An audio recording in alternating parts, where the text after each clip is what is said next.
सिर्फ मोमिन बने रहना नहीं है, मोमिन नामी बनकर नहीं रह जाना है कि हमको बस मुसलमान है, हमारा नाम मोहम्मद, मेरा नाम अब्दुर्रहमान है, मेरा नाम अब्दुल्ला है, इनका नाम शेखुल इस्लाम है, इनका नाम फ़ख्रुल इस्लाम है।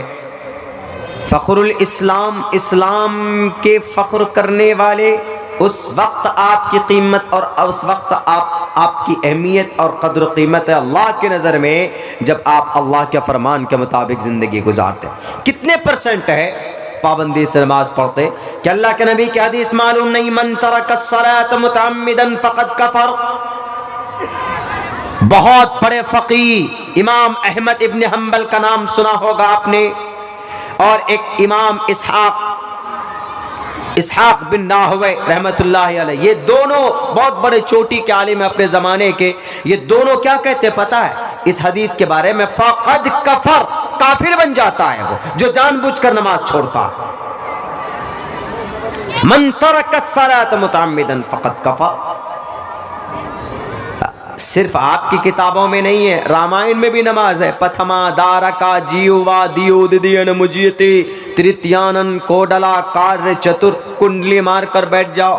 कहाँ जब हम लोग कायदा उला कायदा आखिरा में बैठते अत्तहियात पढ़ने तो कैसे बैठते? कुंडली मार कर बैठते। कोडला कार्य चतुर तर देव चंदर का पण चम विडिंदु संयुक्ता। इसकी तशरीह मैंने कहीं की है मुकम्मल तौर पर, लेकिन इसमें नमाज है। नमाज कोई माए का लाल झुटला नहीं सकता हमारे इस नमाज की, हमारी इस फर्जियत को जो अल्लाह ने कुरान में कहा अकीमुस्सला, नमाज कायम करो। बताइए क्या हमको भारतीय जनता पार्टी के वर्कर ने कहा कि नमाज पढ़ोगे तो आज से तुम्हारा नाम एनआरसी से गायब, तुम्हारा नाम सिटीजन अमेंडमेंट एक्ट के जरिए से नहीं एंट्री होगी। आया था वो एक झोंका जो चला गया, लेकिन अभी चला नहीं गया। वो एक कब्र खोद दी गई है अलग से, CAA, वो एक कब्र है जो ऊपर से ऐसे ढक दी गई। उस कब्र को जरूरत पड़ने पे आप दौड़कर चलेंगे, गिरेंगे उसमें, दफन हो जाएंगे। आएगा, उसका भी जमाना आएगा। पूरी तैयारी चल रही है उसकी, देश के संविधान के खिलाफ, देश की आर्टिकल 14 के खिलाफ, 15 के खिलाफ, 21 के खिलाफ, 26 के खिलाफ, 30 के खिलाफ, 31 के खिलाफ। पढ़कर बता सकता हूं। आर्टिकल 14 में कहा गया सबके सब बराबर, इक्वलिटी बिफोर लॉ। आर्टिकल 15 में कहा गया कि धर्म के नाम पर अलग करना गलत। Prohibition of discrimination on grounds of religion, sex, caste, place of birth, धर्म के नाम पर अलग नहीं किया जा सकता। आर्टिकल 19 में कहा गया साफ लफ्जों में फ्रीडम ऑफ एक्सप्रेशन, बोलने की आजादी है अब्दुल्ला को, बोलने की आजादी है मौलाना सल्फी को, बोलने की आजादी है मौलाना अंसारी को, बोलने की आजादी मौलाना इटावा को, सबको है freedom of expression, freedom of thought. तुम्हें बोलना नहीं आता, तुम झूठे हो। हमें बोलना आता है। इस्लाम के मानने वालों को, कुरान पढ़ने वालों को, तो हमारे बोलने पर पाबंदी लगाओगे। Protection of certain rights, personal liberty, article 21।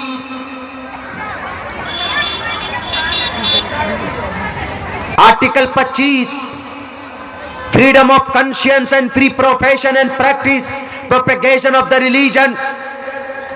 मौलाना कलीमुद्दीन सिद्दीकी साहब प्रोपेगेशन ऑफ द रिलीजन पर अमल करते थे, झूठे गद्दारों, उन्हें जेल में डाल दिया।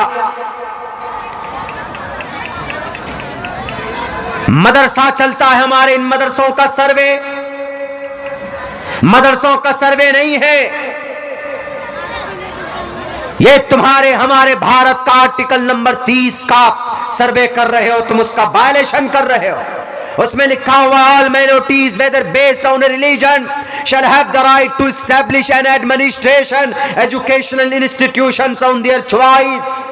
अपनी मर्जी से माइनॉरिटी के लोग, मुसलमान कौन है, माइनॉरिटी में है कि नहीं?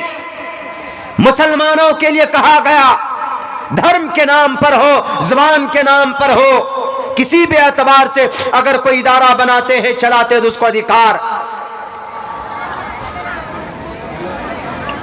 ले आए जनाब बड़े बड़े मीडिया वालों को, घुसा दिए मदरसों में कि ये देखो मदरसे में क्या चल रहा, क्या चल रहा मदरसे में, क्या आतंकवादी बन के निकलते हैं मदरसे से।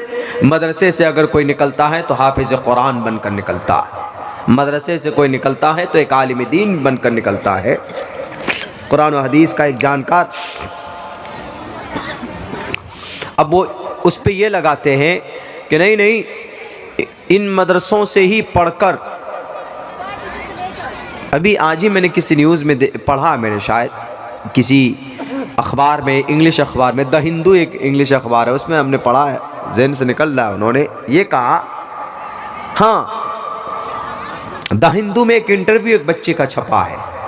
उस द हिंदू एक बहुत ही पॉपुलर इंग्लिश अखबार है, न्यूज़ है, जो साउथ के एरिया में बहुत फेमस है, जैसे टाइम्स ऑफ इंडिया है, टाइम्स ऑफ मुंबई है, एक द हिंदू भी एक अखबार, उसमें छपा।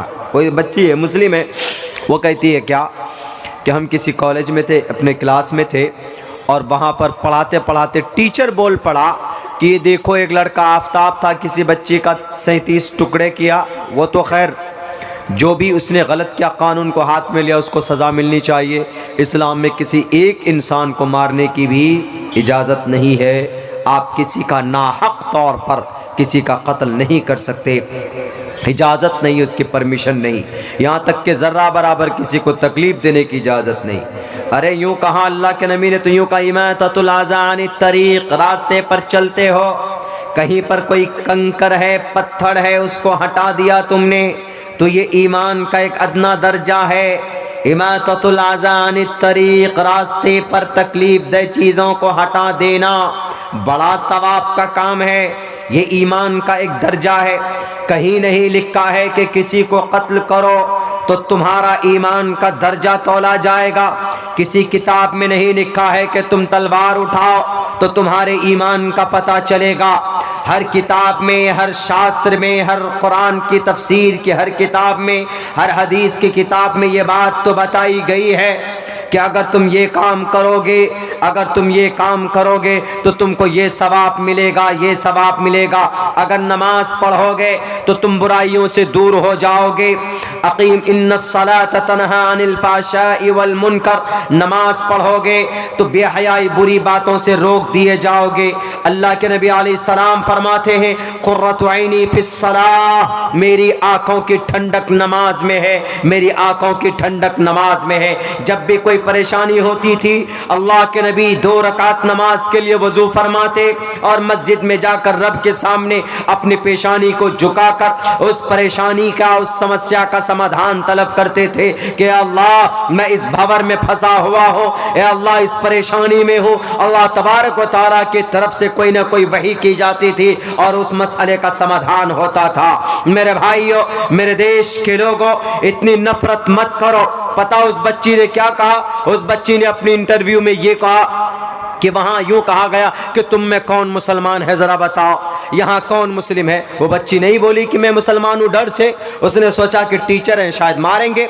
टीचर की ऐसी मानसिकता हो गई पढ़ने पढ़ाने वालों की कि जो कुरान पढ़ने पढ़ाने वाले हैं इनके यहाँ ये हमें काफिर कहते हैं और हमें कहते हैं कि मारो काटो इन्हें जहन्नम में डालो। ऐसी चीज़ें बताई जाती, गलत है कि नहीं? उसने कहा कि पता टीचर ने हम लोगों से यूं कहा ये मुसलमान साले, ऐसे लफ्ज़ है, ये मुसलमान साले कटवा, ऐसे ऐसे लफ्ज़ है।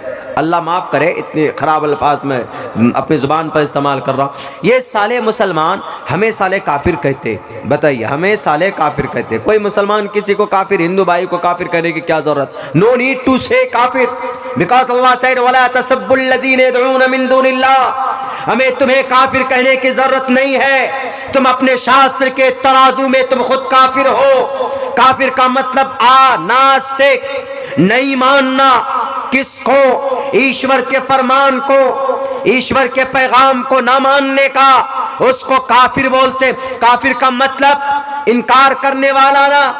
क्या इनकार नहीं किया तुमने श्री कृष्ण जी का? क्या इनकार नहीं किया तुमने गीता का? क्या तुमने इनकार नहीं किया अगर इस जमीन पर किसी गुरु की बेइज्जती करते हो तो क्या वो इनकार नहीं है श्रीमद् भगवत गीता का, जिसमें कहा गया उदारा सर्व एवैते ज्ञानी तात्मेव मयिमतम आस्थितः सही युक्तात्मा मामेवा मुत्तमाम गतिम। ऐ लोगों, सखी है, इज्जत करो किसी उन सखी लोगों का, लेकिन अगर तुम्हारे समाज में कोई गुरु है तो उस गुरु ज्ञान के अंदर, उसके ज्ञान में मैं खुद हूं और उसका सम्मान करो। लेकिन तुम सम्मान नहीं, उनको जलील करते हो, उनका अपमान करते हो। तुम नहीं मानते गीता को और कहते हो कि नहीं जनाब हम काफिर हैं। ना मानने वाले को काफिर कहा जाता है। और आप गीता के बहुत सारे उपदेश को नहीं मानते हैं तो आप तो गॉड की नज़र में, ईश्वर की नज़र में खुद ही काफिर है। लेकिन नहीं, जहालत ये है कि वो काफिर गाली समझते हैं, हालांकि काफिर गाली नहीं है। काफिर का लुग़वी माना पूछ लीजिए, उलमा बैठे हैं। कफरा यकफुरु कुफरन अल्फाइलु मिन्हु काफिरुन, इनकार करने वाला, कुफरन मुनकिर। मिसाल के तौर पर इस्लाम की बुनियाद कितनी चीज़ों पे है? 5। बुनियल इस्लाम वाला खमसिन शहादत अल्ला इलाहा इल्लल्लाह, 5 है। ईमान, नमाज, रोज़ा, हज, ज़कात, 5। There are 5 pillars of Islam, ये 5 है। एक आदमी, एक मुसलमान कहता है कि we believe in one God, हम एक अल्लाह को मानते हैं, लेकिन हम मानते भी हैं, अकीदा भी रखते, सब कुछ है, लेकिन हम अकीमुस्सलाह को ना मानते हैं, ना जानते हैं, ना अमल करते, यानी उसका इनकार कर रहा है। इसका 5 में से एक का। रोज़े का भी इनकार कर रहा है, रोज़ा भी नहीं। कुतिबा अलैकुमुस्सियाम नस्से क़ती है। नस्से क़ती का मतलब वाज़ेह कुरान का ऑर्डर है। अक़ीमुस्सलाह कि नमाज फ़र्ज़ है। ज़कात, आतुज़्ज़काह, ज़कात फ़र्ज़ है। कुतिबा अलैकुमुस्सियाम, तुम पर रोज़े फ़र्ज़ है। वअतिम्मुल हज्ज, ऑर्डर है, अम्र है। अम्र मतलब ऑर्डर, जैसे बोलते हैं ना you have to just do it, तुम्हें ये करना पड़ेगा। ऑर्डर देते हैं ना, हर चीज में ऑर्डर है। संस्कृत में जाएंगे, पिबती जलम पिबती, पानी पियो। जलम पिबती, कम बैक, कम हेयर। कहीं पर अम्र पहले आता है, ऑब्जेक्ट बाद में जाता है। संस्कृत में अगर अम्र को बोलेंगे, जैसे जलम पिबती, सत्यपूताम, सत्यपूताम, सत्युपूताम, जलम पिबतु, पिबती पिबतु, अहम उपविशति, उपविशतु, यहाँ बैठो, उपविशतु, यहाँ बैठो, उपविशतु, अहम, मैं अपने आप को कहता हूँ कि मैं यहाँ बैठूँ। संस्कृत में मैं के लिए अहम का इस्तेमाल होता है। तुवम